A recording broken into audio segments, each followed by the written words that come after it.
They came for Christmas, but not for me. They came for the tree, for the lights, for the promise of wealth wrapped in paper I never offered. They came with their rehearsed smiles and practiced laughter, the kind that sounds cheerful but never touches the eyes. I could smell the greed on them stronger than the cinnamon and cloves simmering in the pot. I could feel it in the way their chairs scraped closer when I cleared my throat, in the way they leaned forward every time my hand moved toward the folder on the mantel. Not one of them noticed the ornaments their grandmother carved by hand. Not one of them paused to thank me for the food on the table. No, their eyes were fixed on me like I was the last candle in the room, and they were waiting for it to burn out. That's the thing about family. They don't stab you in the dark. They smile, pour you a glass of wine, and wait for you to hand them the knife yourself. I'm Tom Whitaker, 81, widower, builder of this house, survivor of too many winters. They think age makes me soft. They think grief makes me blind. They think tonight is the beginning of their freedom, the night I finally tell them how much they'll inherit when I'm gone. They couldn't be more wrong. The fire cracked, shadows dancing against the walls like they wanted to warn them. My 3 grandchildren, Evan in his polished suit, Claire with her glittering jewelry, Matthew hiding behind the glow of his phone, sat in my living room with the fake charm of vultures pretending to be songbirds. "Grandpa," Evan said smoothly, pouring me wine I didn't ask for, "you shouldn't be on your feet tonight. Relax. Let us take care of you." "Sure. Take care of me. The same way a butcher takes care of a lamb." Claire leaned closer, her perfume heavy, her voice honeyed with lies. "You look wonderful. So strong for your age. You'll be with us for many more Christmases." Her tone said one thing, her eyes another. "Please die already, so I can redecorate this house." Matthew barely looked up, but his gaze kept darting toward the mantel, toward that old leather folder. He thought I didn't notice. He thought my silence meant weakness. They forgot something important. Silence isn't surrender. Silence is memory sharpening its teeth. I've heard every whisper they thought I missed. Every joke about the old man's money. Every scheme to sell the land before my body's even cold. I've carried their words like kindling, waiting for the night to set it ablaze. And tonight, with snow piling against the windows and carols humming from the radio, the stage was set. I rose slowly, the weight of their anticipation thick enough to choke the room. Even the fire seemed to pause its crackle. "I suppose you're all wondering why I asked you here tonight," I said. My voice wasn't loud, but it had the calm of a man who already knows the ending. 3 greedy faces turned to me at once. Evan leaned forward. "Grandpa, you don't need to explain.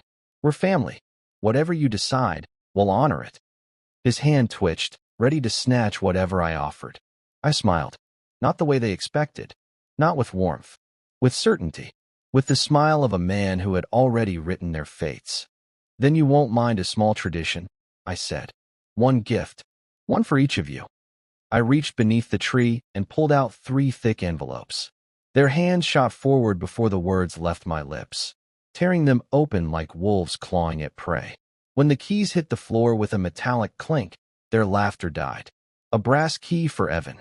A rusted silver one for Claire. A tiny copper key for Matthew. They stared, baffled. "What are these?" Claire asked, her voice sharp under the sugar. I leaned back in my chair, the firelight flickering against my face. "Your presents," I said softly. "They'll open doors tomorrow. Consider it a Christmas scavenger hunt." They exchanged quick glances. Confused. Hopeful. Greedy. Keys to what? Evan pressed. "Bank accounts. Safes." I only sipped my mulled wine. "You'll find out." Their laughter returned, thinner this time, jagged at the edges. They whispered when they thought I'd drifted off in my chair. "Bank vaults. Has to be.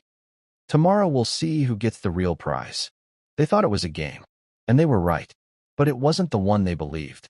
The snow kept falling outside. The fire burned low. And I smiled, knowing Christmas morning would shatter every illusion they clung to. Because those keys didn't open fortune.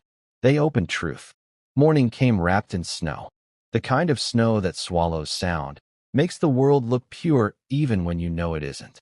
The house smelled of pine and ashes from last night's fire.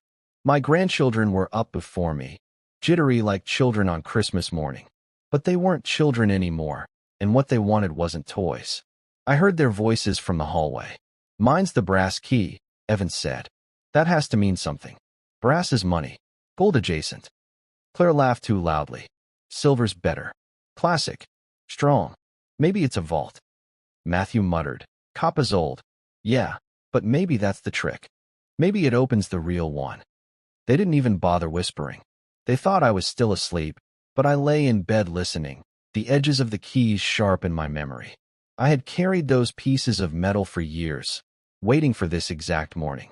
By the time I came downstairs, bundled in my old wool sweater, they were already dressed for conquest. Coats buttoned, boots on, car keys jingling. They didn't even offer me coffee. Grandpa, Evan said, grinning. We figured we'd take a little drive. You'll come, right? I nodded slowly, though inside I smiled. Let them lead the way. The hunt works better when the wolves think they're in charge. The brass key went first. It slid into the padlock on the garage out back, the one no one used since Margaret died. Evan pushed the door open with a flourish, expecting stacks of cash, maybe a car wrapped in a red bow. Inside sat my old Ford. Rusted fenders, flat tires, dust so thick it looked like fur. What the hell is this? He barked, kicking at the bumper.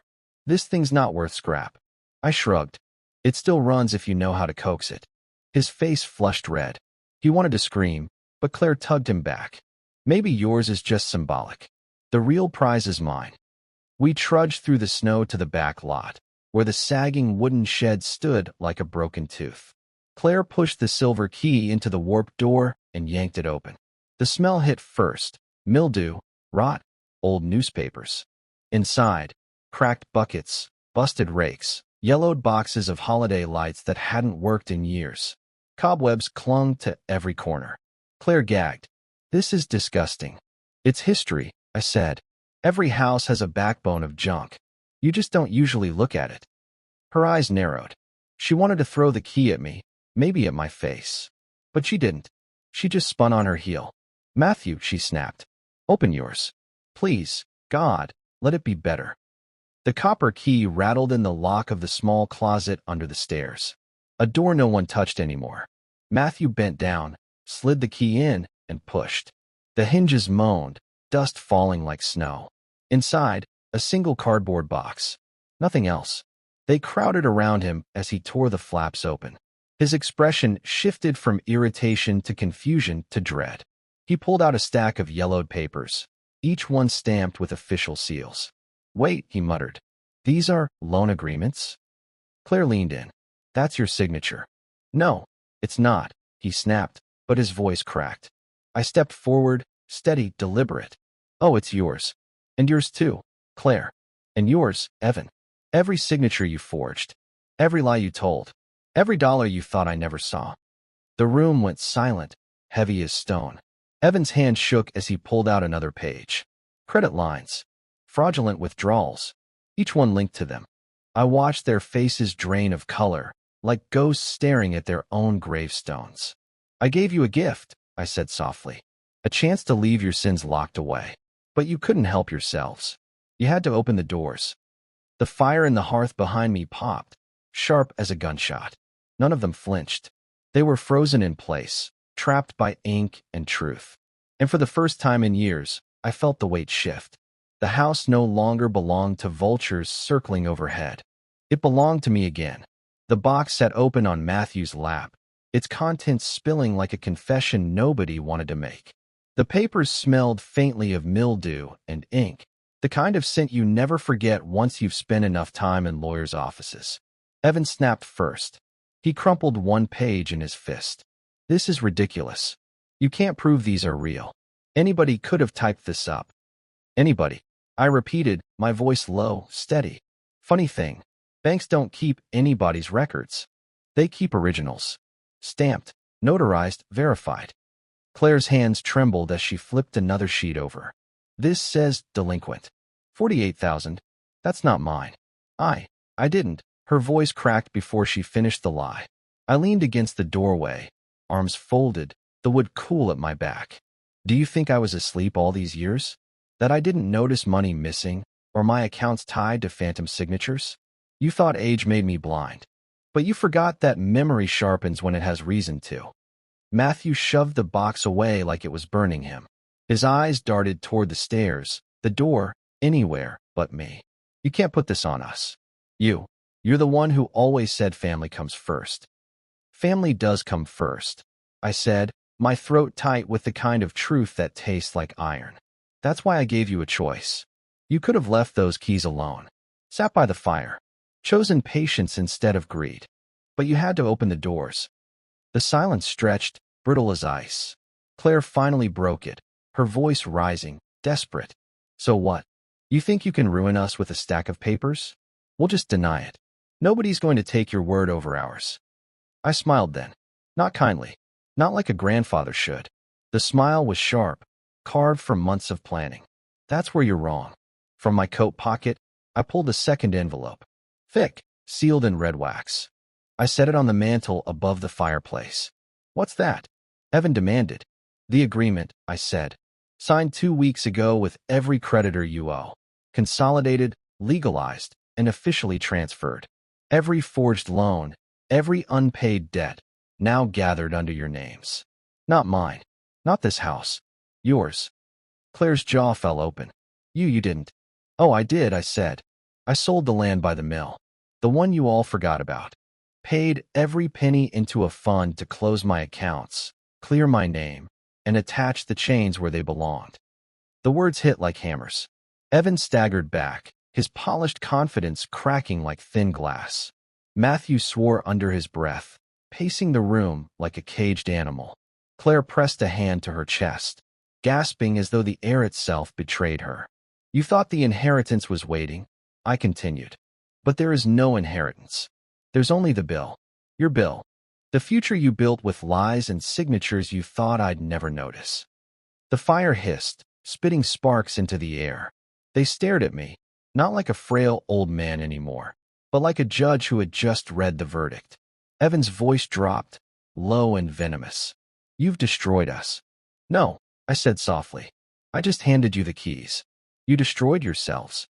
The room felt colder than the snowstorm outside. The box lay spilled across the rug, papers fluttering whenever the fire snapped. My grandchildren stared at one another, eyes wild, like cornered wolves ready to turn on their own pack. Evan was the first to break. He jabbed a finger at Matthew. This was you. You always needed more.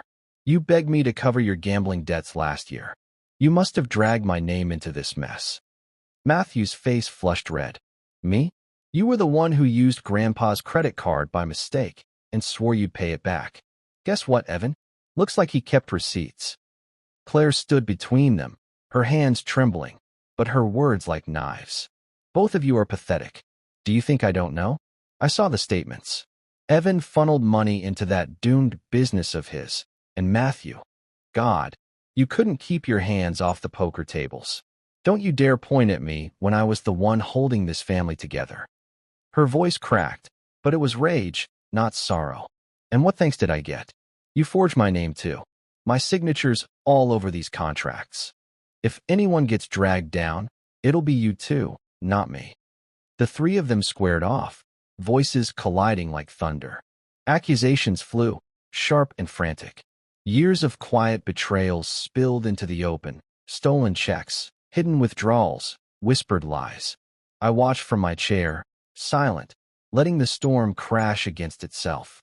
My late wife's ornaments trembled on the tree. The house groaned with their shouting. For once, I didn't feel invisible. I felt inevitable. Finally, I raised my hand. Just one gesture. And somehow, they all fell quiet. I told you last night this was a tradition, I said. A gift, a game. But you never asked what kind of game. Matthew swallowed hard. What kind of game is this, Grandpa? The kind where truth wins, I said. I stood, slower than I wanted but steadier than they expected, and walked toward the hallway. My hand closed around another key, the master key to the front door. There's one more surprise, I said. Something you can't forge. Someone you can't erase. They frowned, puzzled, following me with the desperation of gamblers still hoping for a last card. I turned the lock. The door swung open. Cold air rushed in, along with a young woman in a plain wool coat. She stepped inside, her dark hair damp with snow, her eyes wary but unshaken. Claire blinked. Who is she? I laid a hand on the girl's shoulder. Your cousin, I said evenly. Your blood. My granddaughter. The one you never cared to know existed. Their faces froze, every ounce of arrogance draining away. Evan's mouth opened, but no words came. Claire staggered back as if struck. Matthew whispered, No, that's impossible. Not impossible, I said. Just inconvenient. I gave her what you never valued. My name. My trust. And now, everything else. The fire popped again, throwing sparks like tiny verdicts into the air. And the three of them realized Christmas had just stolen back everything they thought was theirs. The air in the room was thick enough to choke on. Snow battered the windows, but inside it was hotter than fire. Rage, fear, betrayal colliding in one suffocating storm. My three grandchildren stood staring at the girl beside me, their faces stretched between disbelief and fury. Her name was Anna. She looked steady despite the weight of their stares, her hands folded in front of her coat, her jaw tight. I could feel her pulse quick in the air, but her voice was calm when she finally spoke. I didn't come here to take anything, she said. I came because he asked me. Because I'm family, whether you like it or not. The silence broke like glass. Evan lunged forward, his fingers stabbing the air toward me. This is a trick. Some stranger walks in from the cold, and you crown her the Queen of Christmas? You're senile, Grandpa. You don't know what you're doing. My laugh was short and bitter, the kind that cuts more than comforts. You think I don't know what I'm doing? I've known longer than you've been scheming. While you were planning how to gut this house, I was planning how to gut your lies. Claire's eyes burned, her voice sharp as icicles. Then prove it. Where's the evidence she's blood? Where's the paperwork? Or is this just another one of your games? Anna didn't flinch. She pulled a folder from her coat and laid it flat on the table. Neat, heavy, sealed in blue notary stamps. Birth records, she said quietly.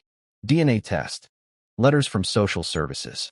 Your uncle, my father, knew about me before he died. He never told you, but he told him.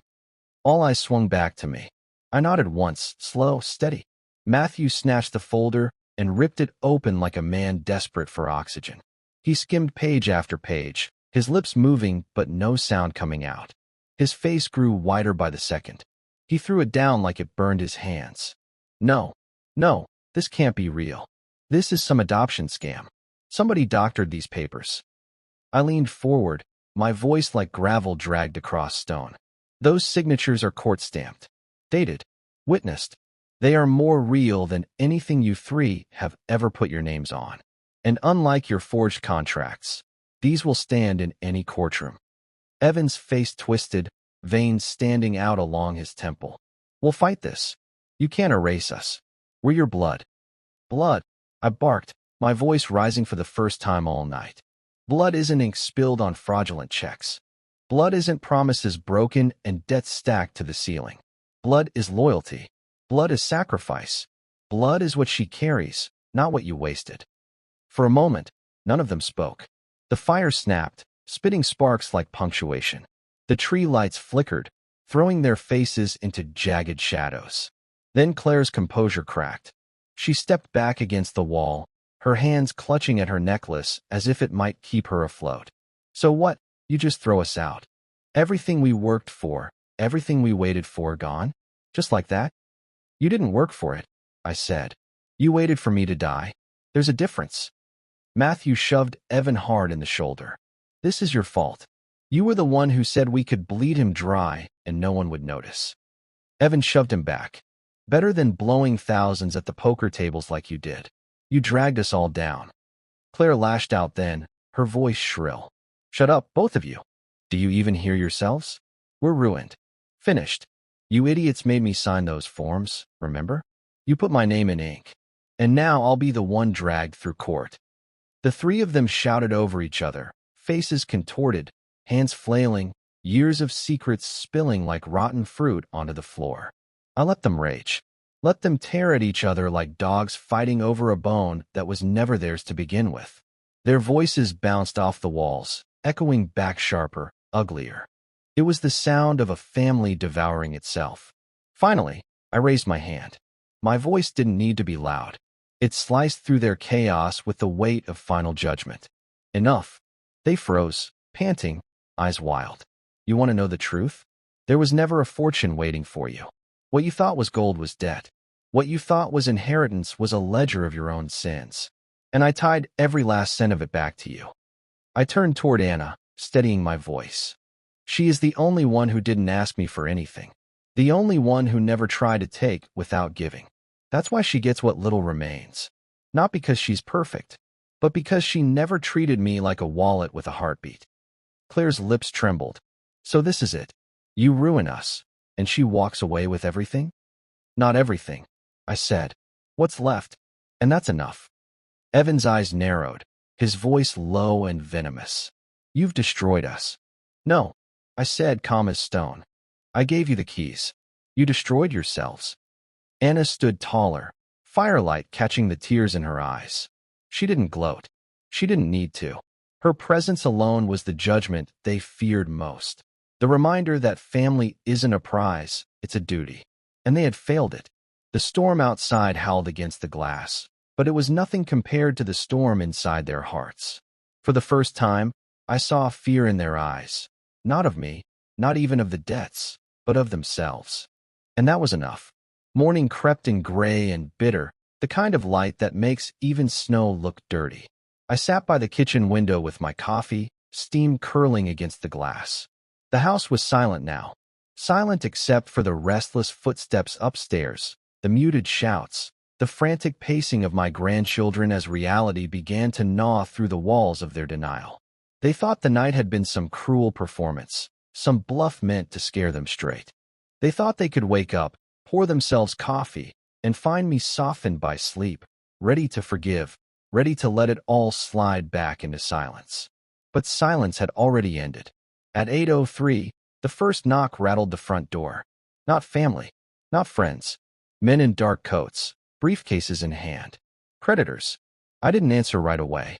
I let the sound echo through the halls, let it crawl up the stairs into the bedrooms where my grandchildren still hid under their lies. The knocking came again, sharper this time.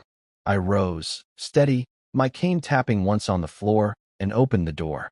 Mr. Whitaker, the taller man asked. His voice was clipped, professional. We're here regarding the transfer of accounts. We need to confirm the residents listed. I stepped aside. They're upstairs. Come in. Behind me, I heard the scramble. Evan's heavy boots thumping down the stairs, his face pale but defiant. You can't just barge in here. The man flipped open a folder. Evan Whitaker. Signature here, here, and here. He tapped 3 contracts with a pen. Outstanding balance, $82,000. Immediate collection begins this week. Evan's bravado cracked. His mouth opened, but nothing came out. His eyes darted toward me like I'd cast some spell. No spell, just paperwork. Claire appeared next, clutching her robe tight around her shoulders, mascara smudged from a night of tears. The second man handed her a separate file. Claire Monroe. Co-signed agreements. Balance, $61,000, pending interest. You'll be contacted regarding repayment options. Her hand shook so hard the papers slipped, scattering across the floor like dead leaves. She fell to her knees, scrambling to gather them, whispering, No, no, no. This isn't right. I wouldn't. But the signatures stared back at her. Her own handwriting, or rather the version of it they had traced so many times, careless in their confidence that the old man would never notice. Matthew lingered on the stairs, one hand gripping the railing like it might hold him up. His face was a battlefield, anger, shame, denial. When the tall man extended the third file, Matthew didn't move. Matthew Whitaker, the man said. Balance, $94,000. Casinos, wire transfers, accounts flagged as high risk. Matthew laughed. A hollow, broken sound. You think I have 94,000? You think I even have 9? That's not our concern, the man said flatly. Our concern is repayment. And the agreements make you liable. The word liable cracked through the room like thunder. I sipped my coffee, watched, waited. The 3 of them turned on me then, eyes blazing with betrayal. Evan pointed a trembling hand. You did this. You sold us out. No, I said. You did this when you forged my name. When you stole from me. When you thought the old man's memory was too foggy to matter. All I did was sign the transfer. Put your debts where they belonged. Claire dropped the papers, tears streaking down her face. You could have saved us. You had the money. You could have covered this, just like you always did. Why didn't you? Because saving you was the problem, I said quietly. Every time I bailed you out, I taught you that greed has no cost. Well, now you've learned the cost.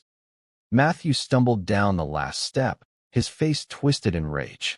You're not family anymore. You're a monster. I set my coffee down, leaned on my cane, and met his eyes. No, Matthew. I'm still family. I'm the only family who ever told you the truth. The creditors didn't wait for more. They left the files on the table, gave instructions for the next steps, and walked out into the snow. Their black coats vanished into the white morning, leaving only silence and the weight of consequences behind. That silence didn't last. Evan exploded first, slamming his fist against the wall so hard the ornaments rattled on the tree. This isn't over. I'll sue. I'll fight this. You can't just erase us. You erased yourselves? I said. Claire turned on Anna, who had sat quietly through the entire storm, her hands folded, her face calm but pale. And you? Claire spat. You don't deserve any of this. You didn't grow up here. You didn't suffer through this family. You didn't earn. Anna rose, steady, her voice firm. I didn't forge loans in his name. I didn't laugh at him behind his back. I didn't treat him like he was already dead. So maybe I earned more than you think. Claire's face went red, but no words came. Matthew sank into the armchair, head in his hands, muttering curses under his breath. Evan paced like a wolf in a cage, kicking at the rug, at the wall, at the reality closing in on him. And me. I just stood there, watching them unravel, the way men watch a house they've condemned finally fall. By afternoon, the house was no longer filled with laughter or false cheer. It was filled with boxes. Evan dragging his things upstairs, Claire slamming drawers, Matthew cursing as he stuffed clothes into bags. They were already planning escape, though there was nowhere left to run. I sat by the fire as the storm outside grew heavier. The tree lights blinked, mocking their despair. Anna sat beside me, quiet, her hand resting lightly on the arm of my chair. They hate you, she whispered. They hated me already, I said. They just called it love. I leaned back, listening to the chaos upstairs, the sound of a family tearing itself apart. And for the first time in years, I felt no weight pressing on my chest. No fear of being forgotten. No doubt about what I'd done. I had given them keys. They had opened their own graves. And Christmas, for once, felt honest. That night, the storm swallowed the house whole.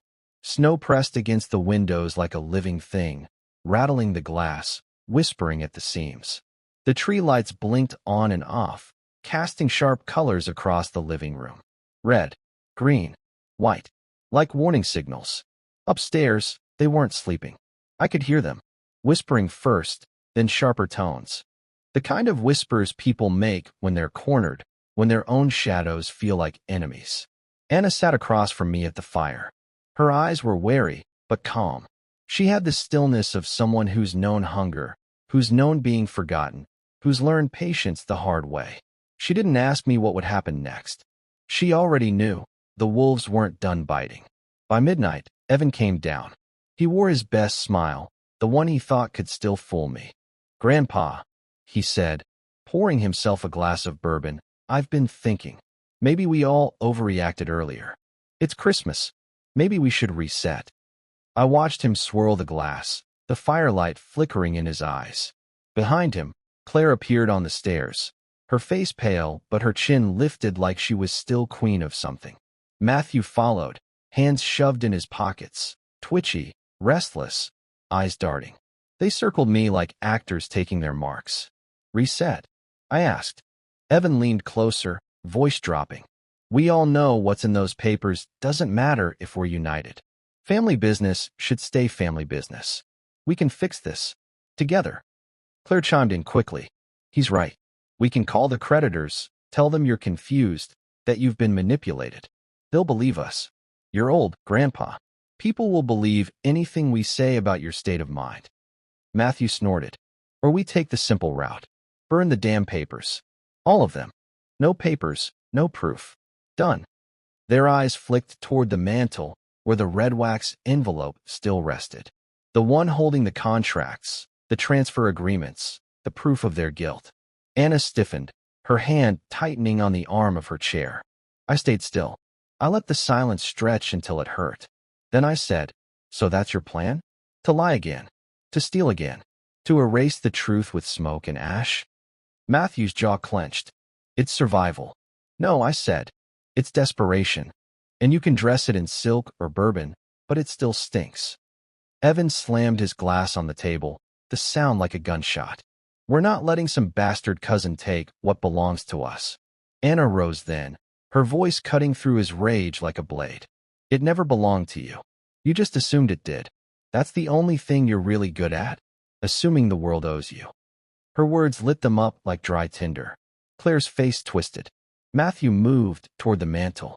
Evan blocked Anna's path. For a moment, the house teetered on the edge, 3 predators ready to shred every scrap of dignity left. Then I stood. My cane struck the hardwood, the sound sharp, final. Try it, I said, my voice cold as the storm outside. Touch that envelope, and you'll meet the police I already called tonight. Their heads snapped toward me. What? Claire's voice broke. I nodded toward the small black phone on the side table, its screen still glowing. Sheriff's office. Old friend. He's been on the force longer than you've been alive. Knows about the debts. Knows about the forgeries. Knows about the threats you've whispered in this house. He's already on his way. You won't outrun him. Not in this storm. Matthew froze mid-step. Evan's face drained of color. Claire's breath came short and shallow. You set us up, Evan whispered. No, I said. You set yourselves up. I just left the door open. The sirens came faint at first, swallowed by the storm, then grew louder, closer. Blue lights flickered against the snow, painting the walls of my living room in cold fire. Anna didn't move. She didn't have to. She just watched them crumble. Evan tried one last time, his voice shaking, his hands raised. Grandpa, please. We can fix this. Don't do this to us. I stepped closer, close enough that he saw the truth in my eyes. I'm not doing anything to you. I'm finally letting you live with what you've done. The knock came heavy at the door. Sheriff's voice rang out, muffled by the storm.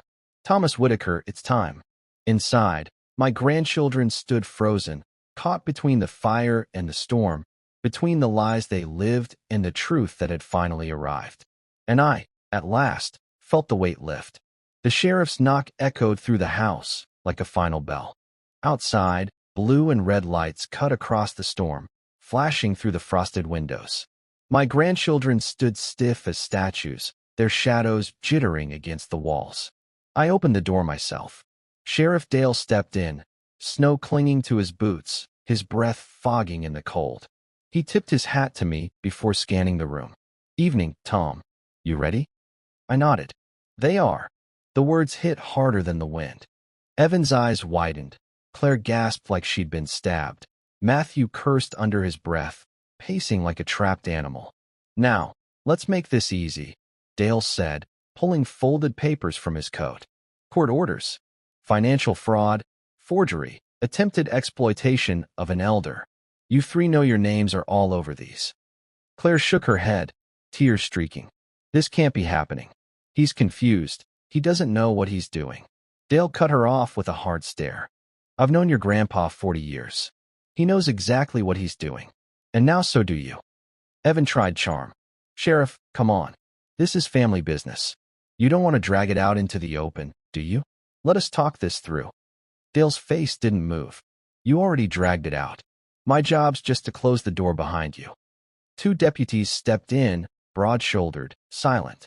They carried the weight of inevitability. Matthew snapped then, lunging toward the mantel, reaching for the envelope as if tearing it apart would erase reality. But Anna was faster. She stepped forward, her small hand catching the papers first, holding them tight against her chest. No more lies, she said, her voice steady. The deputies pulled Matthew back, his curses filling the air. Evan shouted. Claire sobbed. The three of them unraveling louder than the storm outside. I didn't move, didn't speak, just watched as the wolves were finally caged. Dale placed a hand on my shoulder. You sure about this, Tom? Once it starts, there's no turning it around. I met his eyes. It started years ago. Tonight, it just ends. They led my grandchildren out into the snow, their voices muffled by the wind, their silhouettes shrinking in the flashing lights. For once, their footsteps didn't sound like they owned this house. They sounded like trespassers leaving it. Anna stood by the fire, the envelope still in her hands. She looked at me, unsure, her lips parting to speak. Did I just watch my family fall apart? I shook my head. No, you watched the rot get cut out so something better can grow. The fire crackled, warm against the storm. The ornaments on the tree swayed gently, reflecting flames and lights, like Margaret's hands still lingered in the room. For the first time in years, the house felt alive. Anna set the envelope on the table. What happens now? I sat down slowly, the weight of 81 winters heavy but no longer crushing. I looked at her, at the only honest face in this house, and felt the certainty I had been waiting for. Now, I said, Christmas belongs to someone who deserves it. Outside, the storm raged. Inside, the fire burned steady. And for the first time in a long, long while, I smiled. Because justice had finally come home.